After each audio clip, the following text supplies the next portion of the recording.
Get 5 coffins ready. Call of Duty Modern Warfare 2. This game has a lot to live up to the point that it's almost comical. It's the follow-up to the franchise redefining Modern Warfare 2019, bearing the name of the most beloved all-star game that kicked COD into high gear, and the first game in the series to have a whopping $70 price tag on all platforms. For me personally, I was at the point where I really didn't set my expectations too high.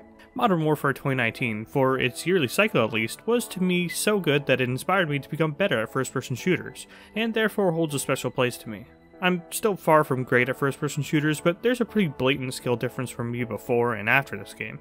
But speaking of after this game, Cold War and Vanguard, and certain aspects of Modern Warfare 2019 for that matter, showed that many flaws were still possible in the series, to the point that even when using the DNA of one of my now all-time favorite CODs, a flop was still possible.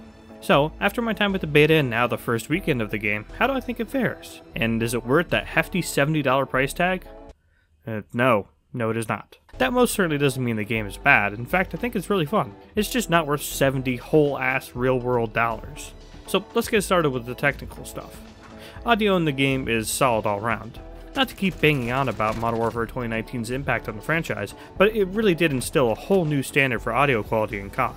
And I think at this point it's been taken for granted a bit. Gunfire, but especially suppressed gunfire, while not quite having the bite of a shot you'd hear in real life, all sound great, and it's no coincidence that same caliber weapons often sound very similar, but not exactly the same. Ambiance is again a really nice addition, and I think it's done better here than in prior entries.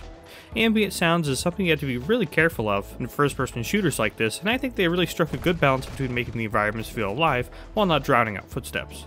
Oh yeah, footsteps. They were absurdly loud in the beta, to the point that it really was unfair, and luckily they toned them down significantly since then. And to be frank, the footsteps and the way they sound around walls and between ceilings really does sound spectacular, although I have to say the volume itself does still seem a bit loud to me.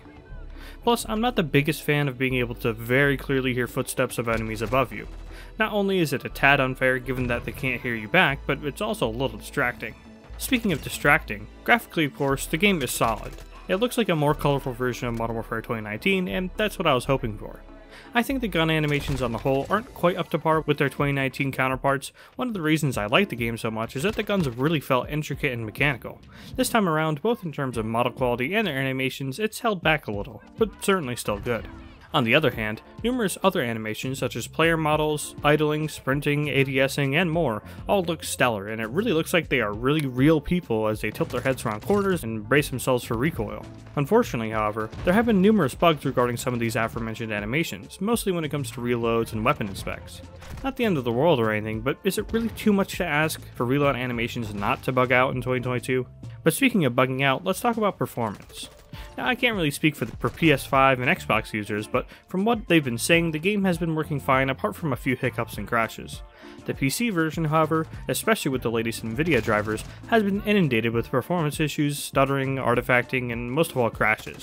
Now for me, I was getting endless crashes while in a party when the game first dropped, but since the patch was dropped on Saturday, I haven't had a single crash since then. However, my frame rate was horrifically bad when the game first dropped, and I still can't select any upscaling technique apart from DLSS, which I hate because it has that weird streaking effect.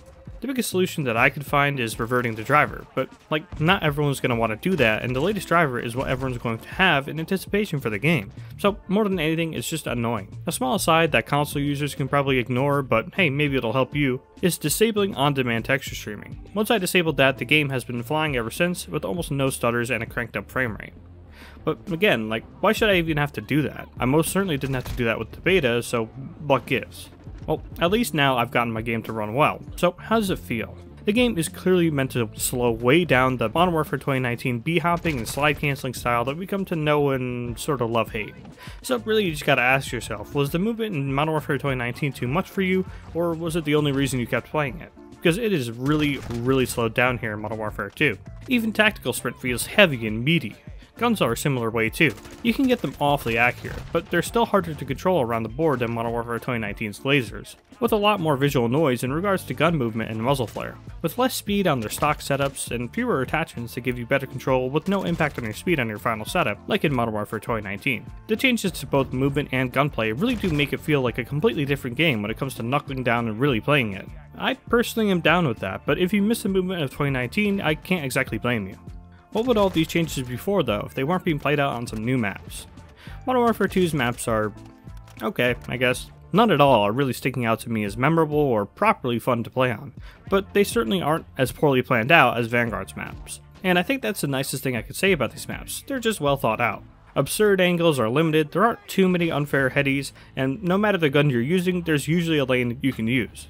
Here's how I tier the current maps in the game, which may make you notice something. There's only 10. Total. 10. I don't think there's been that few ever, maybe? Black Ops 4 wasn't exactly flush with maps, but seriously, other than that, when have we had this few maps at launch? It's sad that with being condensed down to just 10 maps, my general feeling is that they're just okay. Like, you'd think less maps mean they're better on the whole, and as my tier list insinuated, some maps are better than others, which means yes, everyone's favorite thing in the entire world is back in full force: lobby abandonment.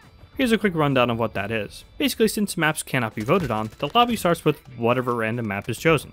If people like it, they'll therefore stay and likely play the match out.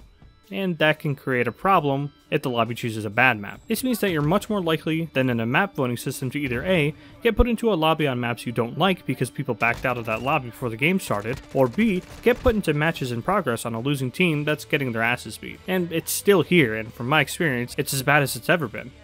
Maybe a more nuanced solution is in the works, but for now, just bring back map voting. In fact, lobby abandonment might be worse thanks to the perk system in this game, which, to be fair, is an interesting system. Basically, instead of 3 always-on perks in, well, almost every COD, you have 2 always-on perks, then a tier 2 perk that is charging the moment the game starts. And, of course, is charged faster by playing objectives, getting kills, etc. Then finally you have a tier 3, which is the same idea, only it starts charging only after the second tier perk has finished charging and is active. These perks are all the standard COD perks you know and love, just that the stronger ones are now locked away until later into the match. It's a cool system, but just one thing. Like I just mentioned, if you join a game in progress, you're way behind on perks to the point that you might not even get to your tier 3 perk, especially considering you're often playing on the back foot if you join a match in progress. But speaking of balance and progression, let's get to the guns. Firstly, let's touch on the weird progression system in this game. Naturally, you unlock kill streaks and perks by leveling up your account, and guns too, right? Well, you do unlock some guns via regular levels, but about half of the guns are actually unlocked by leveling other guns, usually guns directly related by bloodline. So this is a way to keep you using a variety of weapons while not having the weapons you're forced into using being too different from what's upcoming and what you've been using before. It's fine, I guess, it just seems kinda gimmicky, but it's here and it feels fair, so I approve. Leveling the guns themselves is pretty different too. Guns rarely exceed 20 levels total, and the amount of attachments as a result has been significantly reduced. I very much approve of this. Leveling a gun up to 50 to 70 levels to only use the same attachments that we've been using on other guns anyways was just kinda lame. So I prefer this slower to each level with less overall levels much more. In terms of weapon balancing, it seems like AR City again, with a splash of SPR on top. It's disappointing, but with the style the game is pushing you towards, AR went from being an already bloated class to the class. LMGs and battle rifles are too slow, and SMGs just don't do enough damage, especially at range, and ARs are more than fast enough on most maps. That said, you can absolutely 100% perform on LMGs, battle rifles, and SMGs, especially the MP5. It's just that ARs are way too solid all around, especially since most of the maps are mid-range. And that brings us to the elephant in the room, the amount of guns. There's an alright amount, but there are basically no new guns for Modern Warfare 2019. And just as importantly, so many of these weapons are basically just tuned versions of each other, as you probably noticed while I was explaining how to unlock them. Of course, this is a new game with new systems and new stats on each gun, but it's still a shame to see almost no new faces apart from some G3 variants. And that just brings us back to the big old $70 price tag. If the game was bursting at the seams with new content but a bit buggy around the edges, I could accept that. And if the new content was limited but the game ran flawlessly, that'd be fine too. But instead, we're inundated with yet another buggy release, which, while better off than most, leaves a lot to be desired in terms of functionality, especially with its god-awful UI design. On top of that, we have significantly less new toys to play with than even Vanguard when compared to its predecessor. Call of Duty Modern Warfare 2 is fun, and I'm enjoying it. But it's buggy, it's a light on content, and it again feels driven towards ARs and one-shot kill weapons balance-wise. And while it's not as big an issue as it was in the beta, camping is still sorely felt in this released game. And I can't help but feel like with 2 years to fill in, we may have had content cut from the game so that it can be fed to us further down the line because frankly they might not have enough new stuff to satiate the palate of content-hungry COD players for that long. But that's the future. For now, I really can't recommend Modern Warfare 2 at $70. But by the time it goes on sale for the first time, the first Battle Pass will probably be here, along with some new content. So that might be your chance to hop into the action. That's all I have in Modern Warfare 2 for now. Thanks for watching. And just a quick touch on the campaign, it's fine, it's whatever. It's AAA polished campaign, a pretty predictable story, decent acting, but not thought-provoking in the least. And it was only about 5 hours for me, which is kind of lame, but still had fun with it. That's all I have in Modern Warfare 2. And I said Modern Warfare.